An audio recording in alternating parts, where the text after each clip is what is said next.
Հայկական հեռուստաեթերի առաջին եւ միակ հաղորդաշարը, որն անդրադարձավ մեր հայ շոու բիզնեսի ամենից ամենաիրադարձություններին տալով մեզ ճշգրիտ եւ հավաստի բարձաբանումներ, իհարկե ամենից ամենաանևողջույն։ Դուք շարունակում եք դիտել ամենից ամենաժամանցային եթերը եւ այս պահին ձեր էկրաններին է ամենից ամենաաստղային շքերթը, որը վարում եմ ես Լիաննա Տերմինասյանը։ Եվ նախքան մեր այսօրվա հիմնական անվանակարգին անցնելը, ուզում եմ ծանոթացնել ձեզ, թե որ աստղերն այս անգամ ընդգրկվեցին մեր Օվենա խորագրի շրջանակում։ Այս շաբաթ Օվենա խորագրի շրջանակում հայտնվեցին Բագիրա Բաղդասարյանը, Լիլիթ Ավդալյանը եւ Սերգ Աբրամովը։ Գուշակելու են նրանք Օվենա խորագրի այսօրվա հերոսին բացահայտվելու է քիչ անց։ Հետևեք եթերին։ Օվենա խորագրին մենք դեռ այսօր կանդրադառնանք։ Իսկ այժմ հայտարարում եմ մեր այսօրվա հիմնական անվանակարգը։ Ամենից ամենաաստղային հարս սկեսուրներ։ Ինչպես հայտնի է, աստղային մարդկանց անձնական կյանքն ու հարազատները միշտ հայտնվում են հանրության ուշադրության կիզակետում եւ բացառություն չեն նաեւ աստղային հարս սկեսուրների թեման։ Իդեպ պետք է փաստել, որ ինչպես սովորական հարս սկեսուրները, այնպես էլ աստղային հարս սկեսուրների միջև փոխհարաբերությունները ձևավորվում են միևնույն հոգեբանական կանոններով։ Պարզապես աստղային լինելու փաստը, մեծ սպասումները եւ իշխողի դերում լինելու մղումը այդ փոխհարաբերությունները դարձնում է ավելի բարդ ու դրամատիկ։ Թե ինչպես են դասավորվում մեր այսօրվա շքերթի աստղային հարս կեսուրների միջև փոխհարաբերությունները, այսօրվա եթերի ընթացքում կբացահայտենք, այնպես որ մնացեք մեզ հետ։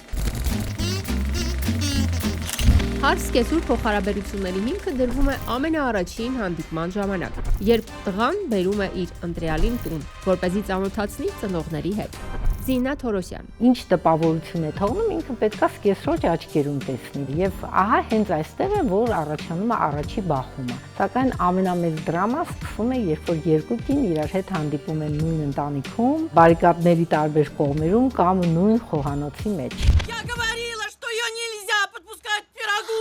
Я говорила.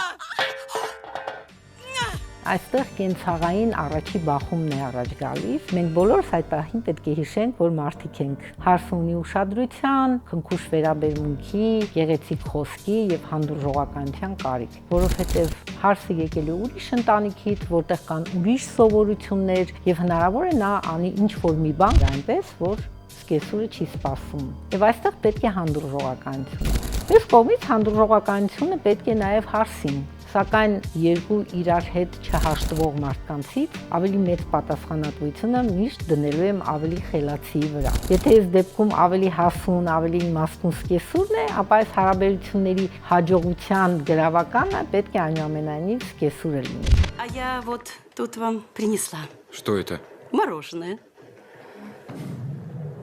Спасибо тебе. Угу. Держи. Угощайся, дочка. Спасибо,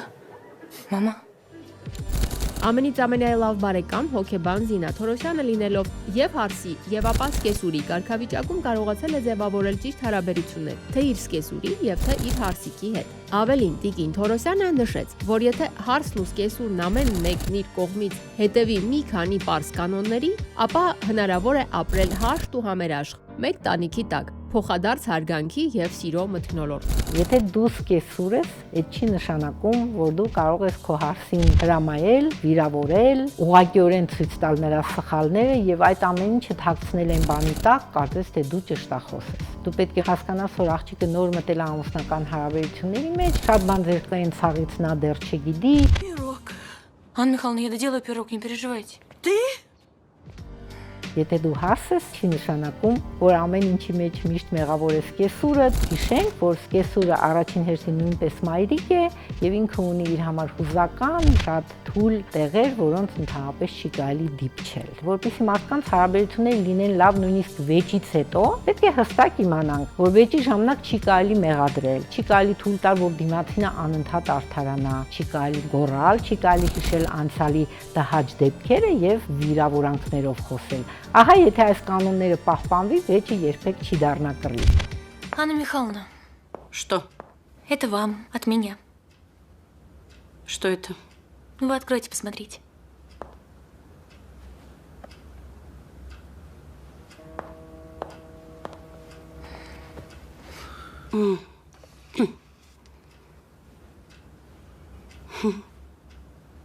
Очень красивые. կարծում եմ ժամանակն է 21-րդ դարում հասկանալ, որ սա երկու մտերիմ մարդկանց ձևավորող հարաբերություններ է։ Ինչու մտերիմ? Որովհետև եթե իրենք երկու օտար մարդիկ են, բայց դառնում են հարս եւ սկեսուր, ունեն համատեղ արժեքներ, նույն մեծ ընտանիքը, կա տղամարդ, որին իրենք երկուսն էլ սիրում են եւ հետագայում երեխաներ, որոնց համար երկուսն էլ ամեն ինչ կտային եւ ամեն ինչ կանեն։ Եվ ուրեմն ինչու ընդհանուր շահերի 4 կողմը չհավաքվել եւ չստեղծել մի համակցություն, մի, չգիտեմ, գիտելիքների դարբնոց, որով ընտանիքը միայն կշահի։ Я сяду за руль. А вот здесь у нас места для влюбленных. Давайте, садитесь. Садитесь, садитесь. А вы что, как не рады? Ну-ка, давайте. Այդ ամենին Զինա Թորոսյանը հավելեց. Իմ հարսը եւ տղան միասին սովորել են եւ ես ունեի պատկերացում, թե աղջիկն ինչպիսին է, ինչ ընտանիքից է։ Հենց առաջին հանդիպման ժամանակ ես ամեն ինչ արեցի, որ աղջիկը զգա, որ մենք այո շատ գոհունակություն ունենք։ Անկախ այն ամենից, որ աղջիկը շատ ամաչկոտ էր, խոսելուց կարմրում էր, ես խոսքի մեջ ոչ մի անգամ կրկնեցի, որ ես ուրախ եմ, որ իմ տղան հայ աղջիկներից լավագույններից մեկին է ընտրել։ Եթե ես հիմա մտածեմ, թե երբևէ եղել է մի բան, որ իմ հարսը արել է, որ ինձ դուր չի եկել, հավատացեք, ես այդպիսի բան չեմ գտնի։ Հնարավոր է եղել է, բայց ես դրան այնքան հանգիստ եմ վերաբերվել, որ դա իմ սրտի վրա եւ իմ հոգու վրա, իմ մտքի վրա ոչ մի հետևանք չի թողել։ Հնարավոր է նույն բանը նաեւ իմ հարսն է զգացել, իսկ հնարավոր է շատ բաներ եղել են, որ նրան դուր չեն եկել։ Սակայն երբեք չեմ տեսել նրա վերաբերմունքի մեջ փոփոխություն, այն ամեն ինչ որ իրենից ստացել եմ, դա եղել է լավագույնը։ Հիմա էլ տարվա ընթացքում ես 5-6 ամիս անցկացնում եմ տղայիս ընտանիքում եւ ես կարծում եմ, որ աղջիկս եւ հարսս երևի ամենաշատն են այդ հանդիպմանը սպասում։ Ես շատ սիրում էի նույնիսկ իմ սկեսրոջը, որի տղայից արդեն բազում տարիներ ամուսնալուծված էի, որի հետ չէի ապրում։ Սակայն մինչև վերջի րոպեն եղել եմ սկեսրոջս կողքին եւ սա նույնպես ինքնագովազդ չի։ Անդրադառնալով համաշխարհային շոու բիզնեսի ամենից ամենահասկային հարս կեսուրների թեման, ուզեմ հիշատակել փոփ երգչուհի Շակիրայի անունը։ Մինչ ամուսնալուծվելը Շակիրան եւ իր ամուսինը, նախկին ամուսինը Ժերար Պիկեն, հայտնի ֆուտբոլիստ, համարվում էին իդեալական զույգ եւ նույնչափ իդեալական էին դասավորվում Շակիրայի եւ իր սկեսուր մայրիկի փոխհարաբերությունները։ Հաճախ հարցազրույցների ժամանակ Ժերար Պիկեի մայրը ասում էր, որ Շակիրան ֆանտաստիկ անձնավորություն է, ունի մարդկային բարձր արժեքներ եւ անկախ նրանից, որ ինքը համաշխարհային աստղ է, միևնույն է իրենց փոխհարաբերությունները շատ լավ, ջերմ ու բարի են։ Թե ինչպես դասավորվեցին նրանց փոխհարաբերությունները ամուսնալուծվելուց հետո, ինսայդերները ասում են տարբեր վարկածներ, այնուամենայնիվ մենք շարունակում ենք մեր եթերը եւ մեր այսօրվա շքերթի մասնակիցներին ներկայացնում այս թեմայի շրջանակում։ Ես շատ ուրախ եմ, որ իմ սկեսուրը հենց Ժաննա Ջինջոյանն է։ Մի կին, որն ինձ ընդունեց որպես իր հարազատ աղջիկ։ Ես էլ նրան ընդունեցի որպես ծնող։ Իսկ ծնող զավակ փոխհարաբերություններում ամեն բան կարող է պատահել։ Գոհար Բաղդասարյան 2010 թվականն էր, որդից եկավ, ասեց մամա, գիտես, ես սիրահարվել եմ։ Ինձ համար դա շատ անակնկալ էր, որովհետև տղաս դեռ 20 տարեկան էր եւ ուսանող։ 2 օր հետո արդեն իմ ապագա հարսիկը եկավ տուն, միանգամից իմ մոտ այն կարծիքն էր, որ նա դառնալու է իմ ապագա հարսը։ Առաջին իսկ հայացքից դուրս եկավ. Мурат! Серов! Азат! Ոսկի! Արդեն անցանք հետագա պլաններին, ծանոթություն, նշանդրեք, արձանիկ եւ պատկերացրեք իմ ամուսնու մահից հետո ոնց որ ինքը մի աշխարհիկ լույս էր ինձ համար։ Անենց լավ ընկերություն ենք մենք անում իրար հետ։ Չէ՞ որ մամա ու աղջիկ է, չէ՞, եթե լավ ընկերներ չեն, лав չի այդ հարաբերությունը, չէ՞։ Նույնը հարս ու կեսուր, նույնը мնացածը։ Как бы мне хотелось, чтобы все мои желания осуществлялись. Я, честно говоря, уже лет 30 ищу маленькое черное платье для коктейлей. Да. Ясно. 4-ն են էլի հարսները, ինչքան էլ ուզում լինի, մեր պայքարը դե կա, ամեն բոլորս առաջինը մեր լավը լինելու, բայց ինքը դե շատ խելացի կին է, միշտ տնից անում, որ ամեն մեկը ձեր տեղն ունեք, բոլորիդ էլ սիրում եմ։ Ամենայն դեպս շուրջ 16 տարի է, մենք նույն հարկի տակ ենք ապրում եւ ոչ մի աղմուկ մեր բնակարանից չի լսվել։ Մենք իրոք դարձանք մայր եւ աղջիկ։ Ամեն հարցն ենք քննարկում իրար հետ։ Happy birthday! Happy birthday to you! Ese vegan? Ծիտնա։ Կախածնայի։ Այ, ցիտի։ Ամենաշատը դրա։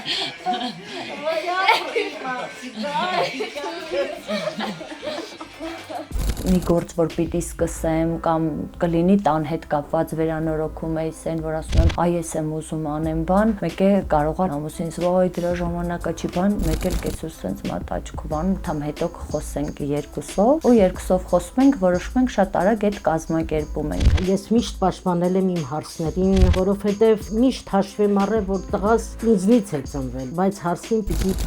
փայփայես, շահես, պահես, որպես օտար ընտանիքից եկած արդեն քոնը դարձած հարց, տղայից մի անկյունում մի ուրիշ ձևով եմ համոզում, հարցիս արդեն ուրիշ ձևով, բայց դա անցնում է զուտ հարթ պայմաններում։ Ժան։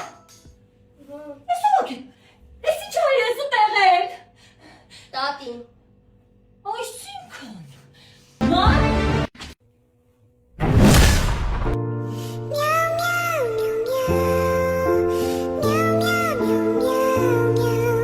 Հիմնականում վեճը Ժանուլի շուրջ է լինում։ Կարող է հայրը մի քիչ խիստ լինի, դասը տարա,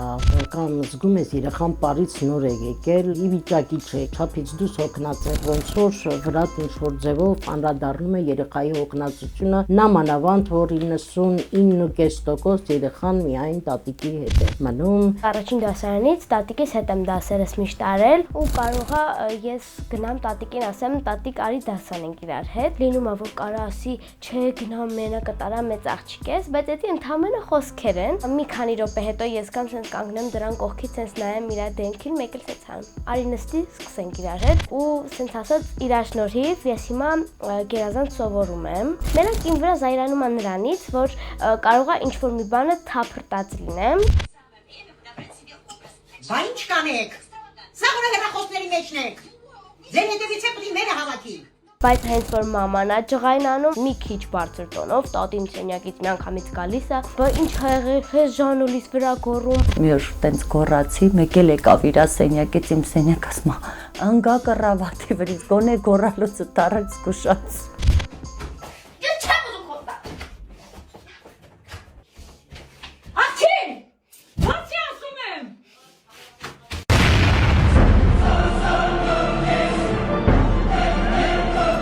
Խոհանոցը իմն է, որովհետև Գոհարս առավոտից գնում է աշխատանքի, ուշ երեկոյան վերադառնում է, ես տնային տնտեսուհի եմ, դա իմ պարտականությունների մեջ է մտնում։ Օբյեկտ եմ բացելու, անունը դնեմ Դուխիկի Ղարս, սաղի գործերին խփենք։ Գոհար, հանգարց չնկարես։ Եղավ։ Չէ, լուրջ բան եմ ասում, չնկարես։ Ես իրան շատ հաճախ ներգրավում եմ իմ ռիլերի մեջ, սկզբից սիրով էր նկարվում, բայց հետո գնաց խանութում իրան տեսել էին, ճանաչել, եկավ հետ ու ասեց ես էլ չեմ նկարվում։ Մեկ անհարմար եմ զգում, բայց մեկ-մեկ էլ հաճելի է, որ դու ինչ որտեղ ճանաչված ես։ Ինչ ռիլ տեղադրում եմ, անպայման մեկ է տեսնում եմ մի ժամ ուղիղ ինքը կոմենտներն ա դերթում։ Էդ ինչ ես նայում։ Նայում եմ տենոն վատ բաներ հոչ չեն կրում, որ վատ բաներ կրնեն, էլ չեմ նկարվի։ Չէ, քեզ սաղ սիրում են։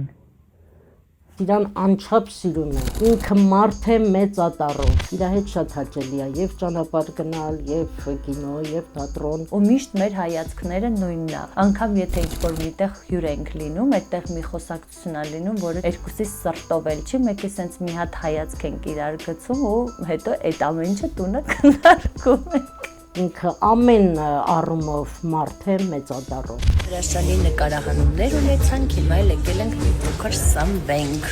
Ժանուլուր ենք եկել։ Շարունակելով համաշխարհային շոու բիզնեսի ամենից ամենաաստղային հարց կեսուրների թեման եւ այս անգամ կուզեմ իշատակել հոլիվուդյան աստղ Գվինեթ Փելթրոյի անունը։ Ինչպես հայտնի է, Գվինեթը ամուսնացած եղել է 2 անգամ եւ ինչը հետաքրքրական է, կարողացել է ձևավորել իդեալական հարաբերություններ իր 2 կեսուր մայրիկների հետ։ Առ այսօր Gwyneth Paltrow շարունակում է պահպանել կապը իր առաջին ամուսնու հայտնի երաժիշտ Քրիս Մարտինի մայրիկի Նենսիի հետ։ Ու հարցազրույցների ժամանակ հաճախ ասում է, որ ինքը շատ շնորհակալ է եւ շատ ուրախ, որ այս երկու կանայք կան իր կյանքում։ Թե Նենսին եւ թե Էլիսոնը իսկապես գեղեցկուհիներ են, անկեղծ խոստովանում է Gwyneth Paltrow։ Դες ես շարունակում եմ ներկայացնել ձեր ուշադրությանը մեր այսօրվա շքերթի մասնակիցներին։ Ստացվեց այնպես, որ ինձ կեսուր մայրիկն ինձ տեսել է հեռուստատեսությամբ եւ ասել որդուն. ահա այս աղջիկը կդառնա քո կինը։ Ռուզան Վիթմեսրոպյան։ Այնպես ստացվեց, որ իմ կյանքի ճանապարհին հայտնվեց իմ ամուսինը Անդրեյը։ Հետո ես իմացա, որ իմ կեսուր մայրիկն էր ինձ հեռուստատեսությամբ տեսել, Քրմուհին ֆիլմից հետո ես հրավիրված էի մի հաղորդման եւ հեռուստատեսությամբ տեսնելով այնտեղ Անդրեյը ասել էր իմ մասին, որ մեր դերասանուհինը Քրմուհին է խաղացել եւ այլն եւ այլն։ Ծոցլիան նայել էր երկար հաղորդումը ու ասել էր Անդրեյ, вот твоя жена։ Ինչի ռուսերեն, որովհետեւ Թիֆլիսի ծնունդ ռուսախոս ընտանիք, չնայած նաեւ իրենք հայկական մշակույթի հետ կապված շատ կարևոր դեր են ունեցել։ Վերցրուանուս, գեր, ենքան սարնը կաղցր։ Բանից պարզվում է, որ Արամի մայրը արդեն կատարել է իր ընտրությունը։ Ռուզանն անկեղծ խոստովանում է, որ շատ տպավորիչ էր իր առաջին հանդիպումը ապագա կեսուր մայրիկի հետ։ Նոր տարվա օրերից մեկը Ծոցլիան հրավիրում է ինձ, ես գնում եմ Անդրեյի ուղեկցությամբ, երբ դուռը բացվեց, ինքը շատ կոնկրետ էր եւ ասեց «Здравствуйте, заходите», ու շատ ցույց կոնկրետ։ Ինձ օտար էր այդ ամեն ինչը։ Առաջին հայացքից մենք երկուսս էլ իրար շատ դուր էինք եկել, բայց զուսպ էինք։ Կամաց երեկոն ջերմանում էր, ինքը բերեց ֆոտոները իրենց ընտանեկան ալբոմի, ցույց տվեց իր մանկության ժամանակվա նկարները, իր ծնողներին։ Ծոցլիայի ծնողները եղել են բացարձակ ազնվականներ եւ ազնվականության պատճառով իսկ նրա հորը բոլշևիկները սպանել են։ Վասիլի Վասիլևիչ Շիրմազանով հայրը, իսկ մայրը Պետերբուրգում էր ավարտել երաժշտական կրթությունը, Եկատերինա Արտյոմովնա Յուզբաշովա։ Այսպիսի ընտանիքում էր ծնվել Ծոցլիան, Լիա Վասիլևնան եւ մեծացել բավական ծանր մանկություն ունենալով եւ իսկապես բախտավորություն է, որ ինքն էլ հանդիպում է Արկադի Շուգարովի նման անձնավորությանը, նույն Արկադի Շուգարովն էլ ժամանակին մեր քաղաքի ու մեր երկրի համար քիչ բան չի արել։ Ռուզանն անկեղծ խոստովանում է, որ իր սկեսուր մայրիկը Ծոցլիան ուներ կյանքում սկզբունքներ եւ սովորություններ, որոնց մնում էր անդավաճան։ Դրանցից մեկը թերևս Թբիլիսիում մենակ ապրելու անկոտրում որոշումներ։ Ծոցլիան մեզ հետ չի ապրել, որովհետեւ նախ տարիքով արդեն մեծ էր եւ այդ աղմուկը, նիստուկացը, կենցաղը բավական կհոգնեցներ։ Մենք հերվից էինք փորձում իրեն տալ ջերմություն ու սեր, երբ արդեն Լիան իմ որովայնում էր ու բոլորս այսպես հուզվել էինք, խառնվել էինք իրար։ Ծոցլիան ասեց. «Ինչ կցանկանաս, որ պատրաստեմ»։ Քան համով էր ինքը պատրաստում։ Ասեցի ես շատ եմ ուզում ուտեմ խաչապուրի։ Ու Ծոցլիան այդ խաչապուրին պատրաստած, շատ գեղեցիկ հագնված եկավ մեր տուն։ Չեմ ասի, որ ինքը տատիկ էր, ինքը գեղեցիկ տիկին էր, ով եկել էր իր երիտասարդ ընկերուհուն հյուր։ Мы любим тебя. Добро пожаловать в семью. Երբ ծնվեց իր սիրելի թորնուհին, ում անունը հենց դրեցինք Լիա, Ծոցլիան գալիս է ժամանակ առ ժամանակ իր թորնիկի հետ խաղալու, հեքիաթներ էր պատմում։ Այդ ամենին Ռուզան Վիթմեսրոպյանը հավելեց. Իր վերջին տարին իհարկե արդեն մեր տանն էր եւ դա տևեց 1 տարի, կորոնավիրուսի շրջանն էր։ Կարծես թե այդ 1 տարին մնացած բոլոր տարիների ամփոփումը լիներ։ Ես այդ 1 տարվա մեջ շատ բաներ հասկացա իր հետ շփվելով, իր կողքին լինելով։ Շատ կուզենայի ավելի շատ իր կողքին անցկացնել ու իր հետ իսկապես ընկերություն անել։ Հիմա ինքը մեզ հետ է, ես վստահ եմ, ֆիզիկապես մեզ հետ լիներ։ Շարունակելով համաշխարհային շոու բիզնեսի ամենից ամենաաստղային հարցկեսուրների թեման եւ այս անգամ կուզեմ իշտակել եւս մեկ հոլիվուդյան աստղ Եվա Մենդեսին։ Չեմ կարող ասել, թե ինչը կարող է նպաստել, որպեսզի հարցկեսուրի միջև ձևավորվեն փոխվստահության հիման վրա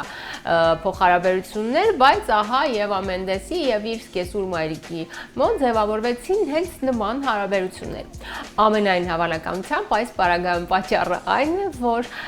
Եվա Մենդեսի սկեսուրը, այն է հայտնի հոլիվուդյան աստղ Ռայան Գոսլինգի մայրը, հաճախ օգտվում է Եվա Մենդեսի զգեստապահարանի ամենաշքեղ հագուստներից։ Հայտնի փաստ է, որ Գանգստերների ջոկատը ֆիլմի պրեմիերայի ժամանակ Ռայան Գոսլինգի մայրը Դոննա Գոսլինգը կարմիր գորգի վրա հայտնվեց Եվա Մենդեսի շքեղ զգեստով, ինչի մասին Ռայան Գոսլինգը հենց այդ օրը նշեց հարցազրույցի ժամանակ։ Իդեպ հենց ինքը Դոննա Գոսլինգը եւս շատ հաճախ հարցազրույցների ժամանակ փաստում է, որ սիրով ուղակի օգտվում է իր աստղային հարսիկի զգեստապահարանից։ Դες ես շարունակում եմ ներկայացնել ձեր ուշադրությանը մեր այսօրվա շքերթի մասնակիցներին։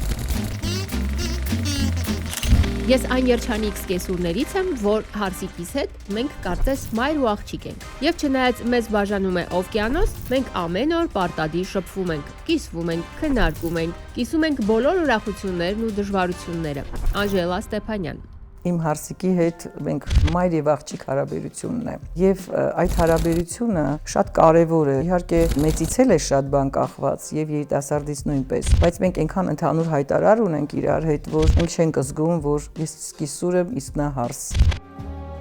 Слушайте, а почему вы носите вопросительный знак? А я и сама не знаю.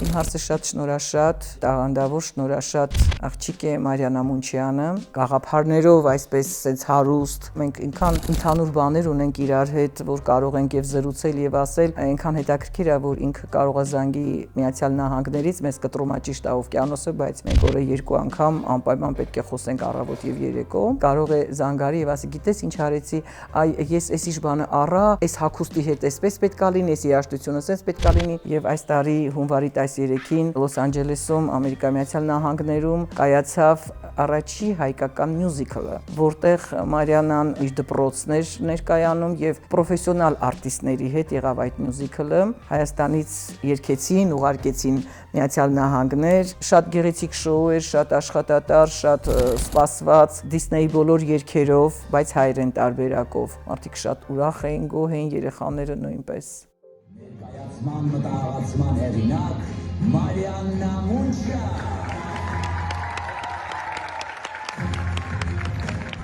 Մենք երկուսս էլ նույն բնավորություն ունենք, բայց ասում են, չէ՞ որ նույնանուն բևեռները իրար վանում են, բայց մենք ավելի մոտիկանում ենք, եւ ես չեմ նախանձում Դավիթին։ Ինչպես հայտնի է, Անժելա Ստեփանյանի հարսիկը Մարիաննա Մունչյանը մեր ամենից ամենալավ բարեկամ, անկախ Հայաստանի առաջին աշխարհի չեմպիոն, բռնցքամարտիկ Նշան Մունչյանի միջնեկ դուստերն է։ Սակայն, ինչպես անկեղծ խոստովանում է հենց մեր ամենից ամենայի Արմենիկոս Անժելան, ինքն ու իր հարսիկը ավելի շատ են միմյանց նման, թե ակտիվ խառնվածքով եւ թե բնավորության շատ ու շատ գծերով։ Ավելին, սկեսուր մայրիկին նման են նաև Մարիաննայի ու Դավիթի երկու հրաշք բալիկները։ Իմ ակտիվ թորներին իհարկե միշտ ասում են, որ ամբողջությամբ տատիկն է։ Չնայած ինքս տատիկ չի ասում, ինքն ասում է Այզիկ։ Առիթ ունեց այս տարի տեսնելու Մարկ Գոգիմինասյանին, իսկ Միշելին իհարկե զմռանը տեսել էինք մենք, եկել էր մեզ տեսնելու երեխան։ Շատ հրաշալի բալիկներ են, լույս են ամբողջությամբ։ Երևի թե գեներն են շատ լավը։ Գեներն իրենց դասում են, որովհետև նրանք շատ ակտիվ են եւ շատ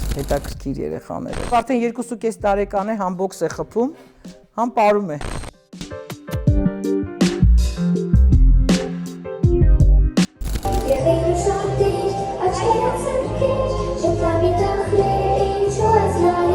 Այդ ամենին Անժելա Ստեփանյանը հավելեց. Շփվում ենք գիշեր, ցերեկ, ինչու՞ չէ նաև խնամիչ ասեմ, մենք իմ քույր եւ եղբայրների հետ, ովքեր որ մամա-պապաներն են, Նշանը Մունչյան, Արմինեն, դա Աստված, որ միշտ այդպես սիրով լինենք մենք։ Ես կուքանքի լինեմ որ իմ լույս աստղ։ Այ կյանքիս թել։ Ամենից ամենան շարունակում է իր եթերը եւ բոլոր նրանք, ովքեր հենց այս պահին միացան մեզ, ուզում եմ ասել, որ այսօր մենք խոսում ենք ամենից ամենաաստղային հարս կեսուրների մասին։ Շատ հետաքրքիր բացահայտումներ դուք արդեն բաց եք թողել, սակայն ոչ պակաս հետաքրքիր մանրամասներ սպասվում են մեզ առջևում, մնացեք մեզ հետ։ Ստացվեց այնպես, որ իմ սկեսուրը բնակվում է Ամերիկայի Միացյալ Նահանգներում եւ մեր շփումը հիմնականում լինում է տեսազանգի միջոցով։ Թեև երբ Ամերիկայում էի եւ ծնվեց որդիս, ինքն ինձ շատ օգնել է բալիկիս խնամելու հարցում։ Եվա Բաղդասարյան։ Մենք ծանոթացել ենք ճիշտ է Հայաստանում, այցա ունեցել Հայաստան, բայց հիմնականում շատ չէ, բայց քիչ շփվել ենք ԱՄՆ-ում, քանի որ այնտեղ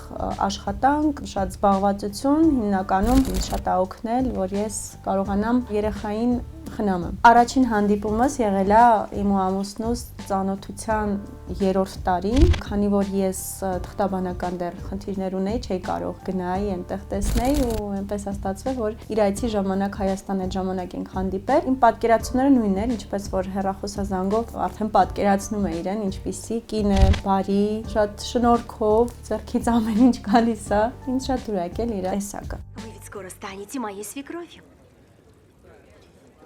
А потом, я очень надеюсь, и бабушкой.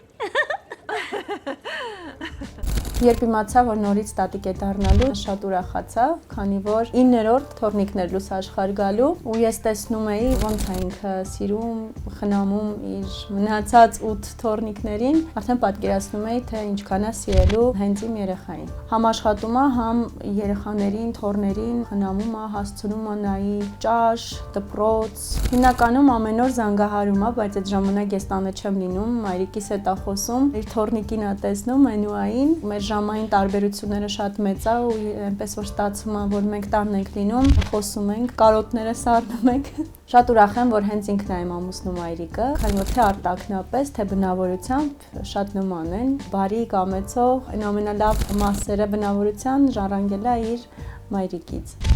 Вступая в брак, женщина получает не только мужчину, но и его мать, верно? Եվ անանկեղծ խոստովանում է, որ ինքն ու իր ամուսինը կայացրել են որոշում չլքել ընդմիշտ Հայաստանը, սակայն ժամանակ առ ժամանակ այցելել Ամերիկայի Միացյալ Նահանգներ, որպեսզի ավելի հաճախ հանդիպել սկեսուրի եւ ամուսնու մնացած հարազատների հետ։ Դրսում ապրելը մի փոքր երևի արդեն փոխում է մարդուն, այս հայավարի մտածելակերպը չի լինում, հա, օրինակ հենց կոնկրետ մամա ասել է, ես իմ սկեսուր մայրիկին հենց մամա չեմ ասում ու երբեք չի պարտադրել, որ ես մամայով դիմեմ, քանի որ ինձ համար մաման մեկն է ու պետք է ասես մամային մարդուն, որ քեզ լույս աշխարհ է բերել։ Ինքն էլ այնքանով գիտակից եւ adekvat կին է, որ այդ ամեն ինչը նորմալ է տանում։ Милуйтесь, голубки. А мы с детишками торт испекли. Пошли чай пить, а? Пошли, пошли. Пойдем. Եվս մեկ մասնակից մնաց ներկայացնել ձեր ուշադրությանը, ով անկեղծ խոստովաներու է, թե ինչպես են ձևավորվել իրենց ընտանիքում հարս կեսուր փոխհարաբերությունները եւ ես Արանք Չարաշահելու ձեր համբերությունը հանձնում եմ եթերը նրան։ Ես միշտ երազել եմ ունենալ որդի, որպեսզի իր ընտրած աղջկա, այսինքն հարսիկիս համար լինեմ իմ պատկերացրած կեսուրը, adekvat, սիրող, ինձ չվերաբերող հարցերին չխառնվող։ Ու այսօր ես փոքրիկ հրաշք տղայի մայրը, որի ապագա կնոջ համար հաստատ կլինեմ լավ սկեսուր։ Անի Բայաթյան։ Միշտ պատմում են շատ վախենալու պատմություններ։ Դրա համար լիք աղջիկների մոտ ստեղծվում է մի հատ կերպար, որը ըստ պատմածների չար է, խիստ է, չի սիրում իր տղայի կողակցին, կարող է ավելի ինչ-որ ուրիշ տիպի կին է պատկերացնում։ Она его уничтожит, это так очевидно. У нее нет ни денег, ни работы. Օրինակ, իմ կարծիքը այսպեսին է։ Ես համարում եմ, որ սկեսուրը պետքա իր հարսի համար լինի ընկեր, որովհետև ինքը ես կարծում եմ պետքա կարողանա տեսնի այդ աղջիկա այն կողմը, որ շատ ավելի նկատում է իր տղան։ Կարևոր է դա, քանի որ այդտեղից գալիս է ամեն բան։ Միշտ սկեսուր ուզում է համոզված լինի, որ այդ աղջիկը իսկապես սիրում է իր տղային։ Իսկ երբ որ չի համոզում, սկսում է շատ կասկածել։ Ու այդտեղից ստեղծվում են լիքը բարդ իրավիճակներ։ О, я рада, что вам понравилось. Машина уже здесь, я должен ехать. Пока, мам. Счастливо. Пока, мам. Пока, милый. О, все будет хорошо, мы чудесно проведем время. Возвращайся быстрее. Я буду образцовой, Софи. Да. Женская дружба. Это прекрасно. Երբ որ տղա դեռ չէի ունեցել ու ըղի այդ ժամանակ սերը չգիտեի, բայց մտածում էի այսպես, որ ես շատ կուզեի տղա ունենալ, որ իր սիրած աղջկա համար հավես սկեսուր լինեի։ Լրիվ սենց ընկերական։ Ու ամենակարևորը միասին չապրեն։ Դա ամենաճիշտն է, որովհետև այդտեղ մի ամբողջ ընտանիք է, իսկ ես կարծում եմ, որ մեկ ընտանիքը մյուսի հետ չի կարելի խառնել։ Мне очень нравится этот район. Через 2 дома от вашего продается очень неплохой особнячок с 2 большими эркерами и розовым палисадником. А ты же знаешь, как я люблю розы. Ամեն մեկը իր ընտանիքից բերել է հետաքրքիր սովորություններ, բնավորություն, իր տեսակը, իր տեսած ընտանիքի հետ կապված ու մեկը մյուսի հետ որ խառնվում է, որ եւս մեկ ընտանիք է լինում, դա արդեն այլ է։ Մեկ էլ մի բան կարող եմ հստակ ասել, երբեք պետք չի մայրիկի հետ աղջիկների մասին է խոսքը, կիսվեն իրենց կեսուրների, ենթադրենք բարդ գծերից, բնավորության, իր շարժուձևի կամ չգիտեմ ինչ որ բաների, որը ինչ որտեղ գուցե եւ դուր չի գալիս, որովհետև այդտեղ էլ առաջանում է մի ուրիշ կոնֆլիկտ, դու կարող ես ավելի լավ դրա մասին խոսես ընկերուհուդ հետ, քան ծնողիդ։ Бред собачий. Она ненавидит этот район. Ах, как я замучилась. Она сводит меня с ума. Я больше не выдержу. Все ты выдержишь, хватит. Անին անկեղծ խոստովանում է, որ ստացվեց այնպես, որ ինքն ունի 2 սկեսուր։ Ավելին, 2-ի հետ էլ դասավորվել են շատ ջերմ ու բարի փոխհարաբերություններ։ Ես ունեցել եմ 2 սկեսուր։ Ինչպիսին են նրանք, դա այլ հարց է, բայց այդ ամենը հաշվի առնելով ես միևնույնն է այն կարծիքին եմ, որ այո, ի սկզբանե պետքա առանձին ապրել։ Իրանք որպես կին, որպես մայր շատ լավն են, ոչ մի խոչընդոտ ես չեմ ունեցել։ Իհարկե որոշ մանրուքներ հաշվի չառնեմ հիմա այս պահին, բայց ամեն բան շատ լավ է եղել, այսինքն եկեք սենց ասեմ, մեր փոխհարաբերությունները շատ լավ է եղել եւ կա, որովհետեւ ինձ համար իրանք ընկերներ են ավելի շատ, որովհետեւ ինչ-որ հարցեր կա, որոնց շուրջ խոսում ես ու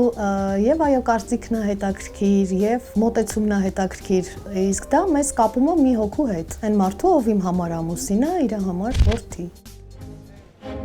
А ваше будущее – это мы. И мы хотим, чтобы вы были рядом с нами.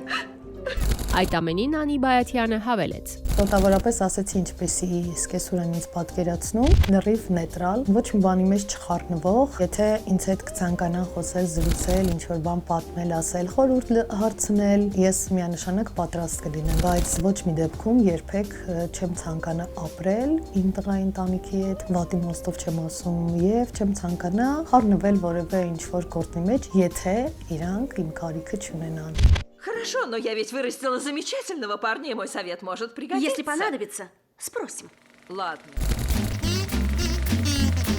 Եկել է պահը ովենախորագրի, որի շրջանակում մեր մասնակիցները պետք է գուշակեն, թե որ հայտնի մարդու ոչ հայտնի լուսանկարն են ներկայացնում իրենց ուշադրությանը։ Դեպ նաև դուք սիրելի հեռուստադիտողներ ունեք հնարավորություն մասնակցել մեր այս խորագրին, ուղարկելով հայտնի մարդկանց ոչ հայտնի լուսանկարները մեր Facebook-յան պաշտոնական էջին, որն է ամենից ամենաասխային շքերթ։ Այս կամ հետաքրքիրները ես բնականաբար կներկայացնեմ եթերում։